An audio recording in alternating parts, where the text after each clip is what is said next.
videos meant something. When they had actual video countdown. Yeah. 106 TRL. Yeah. Bro, I low key. Video soul. Don't you get me remember wrong. them things? Don't get me wrong.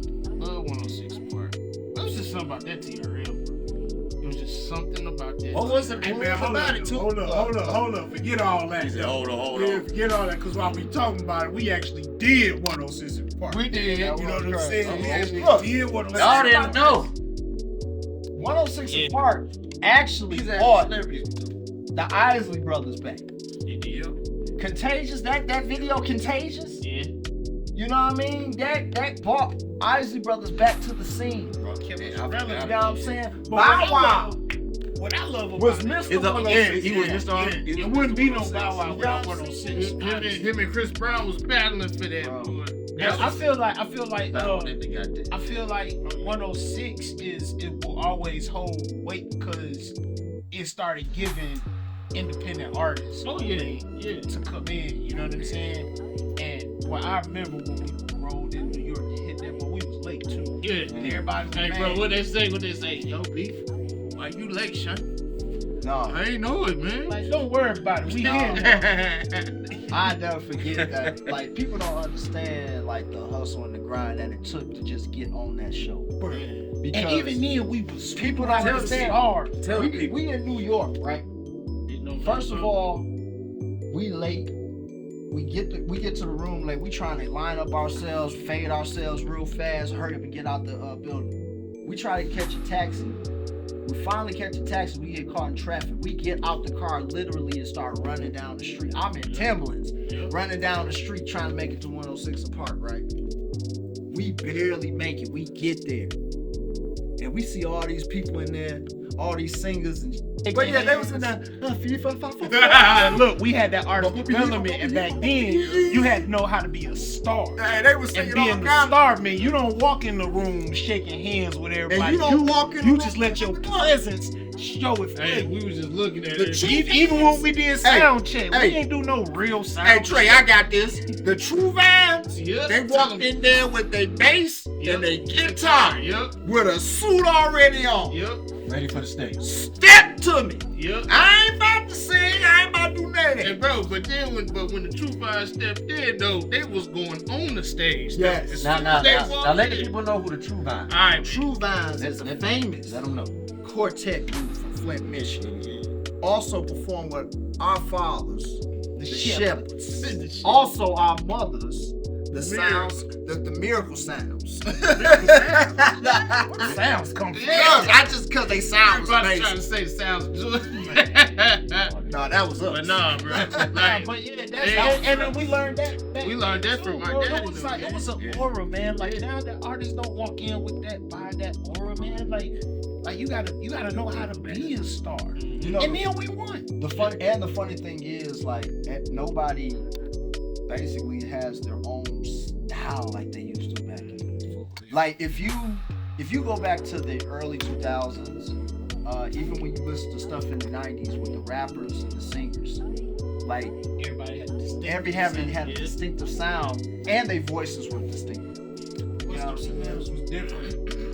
Method Man was different. Hell, Jodeci was different. You know, Boyz II Men was different. Redman. Everybody Redman. was different. DMX was different. You Even had the female rappers. Not every female rapper didn't want to be Lil Kim. even the Or groups, you know what I'm even saying? the girl groups was different. Even the male groups were different. You get what I'm saying? 112 was night and day from Drew Hill. Night and day from Jagged Edge. Yeah. You get what I'm saying? You had all this going on. What a time to be alive. Cause you know, it's crazy because Jagged Edge, they had a thuggish image. They didn't sing about no thug stuff. It was like the Joe You know of why? 2000. You know why they you know why they didn't have to do that? Yeah. It's because people already knew it. Cause when They from here. They from Atlanta. So yeah. my thing is, if you from Atlanta, you know about Jagged Edge. And Jagged Edge has always been solid. I'll tell you a story about Jagged Edge, one of the twins. We went out to the club.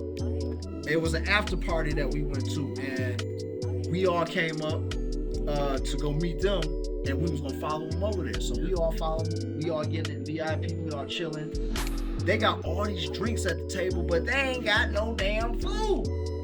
So we like, sure, we hungry, you know, people partying, we partying, you know what I'm saying? Yeah, it's partying, you feel me? So, in order to go through the club, we went through the back way. You know how you do the celebrity mode. You go through the back way, through the kitchen, all that stuff. So, we get back to the kitchen after the thing was over. We sneak out.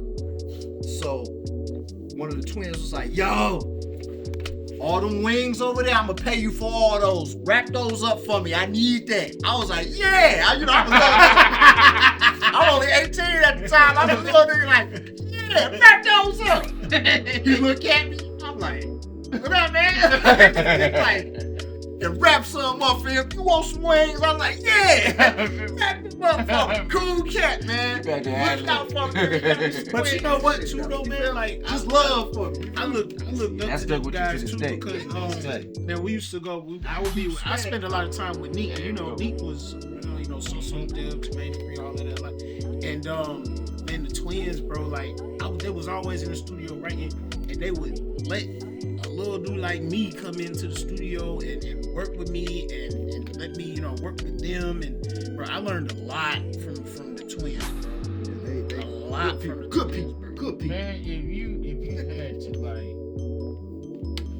pick a group story that you could just listen to over and over again, it's inspiration. Who would it be for you guys? It would be you. Yeah, that shit was amazing. I definitely love Joe's shit story. I love Joe's. I like New Edition because it had so much depth to it. It spent off into so many other different things, but still came back together. I think the Temptations. I think just watching that as a kid.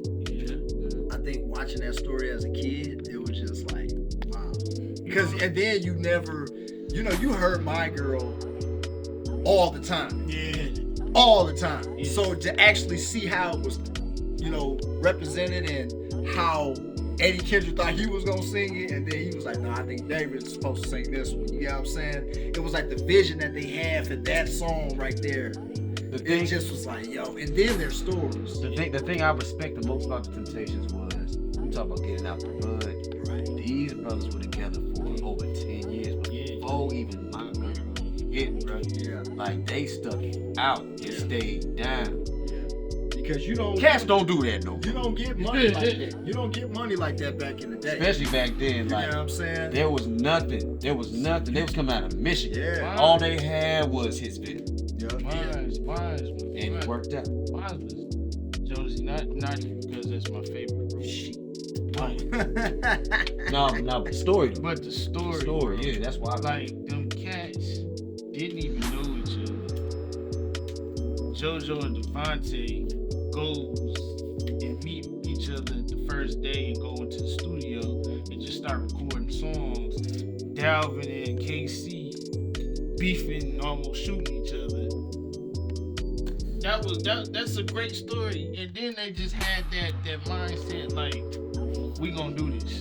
And two sets of brothers. One brother wanted the other, one of the other brothers in, and then the other brother wanted the other brother in too. That's what I'm like. And they had to compromise. That's how shit. And just that church background too, bro. Man, bottom line, at the end of the day, we ain't got this type of energy in the industry today. No. Temptations switched out. They switched out just like Destiny Child switched out and became successful. That's why Destiny Child became the greatest as well. I can break it down like this, man. Like there's no distinction anymore. CeeLo said this one time in an interview. It was like it's a crime to the canvas to paint the same picture over and over. And that's what we see. That's what we seeing right now. We gonna end that right there. Right there. Well, that's a quote right there. That was spiritual. God damn, let's shake your hands when that was God damn. Ladies and gentlemen, this was the R&B Therapy Podcast. This is your man, Sky. They call me Sky Money. We want you all to remember to like, comment, and subscribe. And also hit that notification button. All right, so you can know when we drop another upload. Peace, love. See you next time.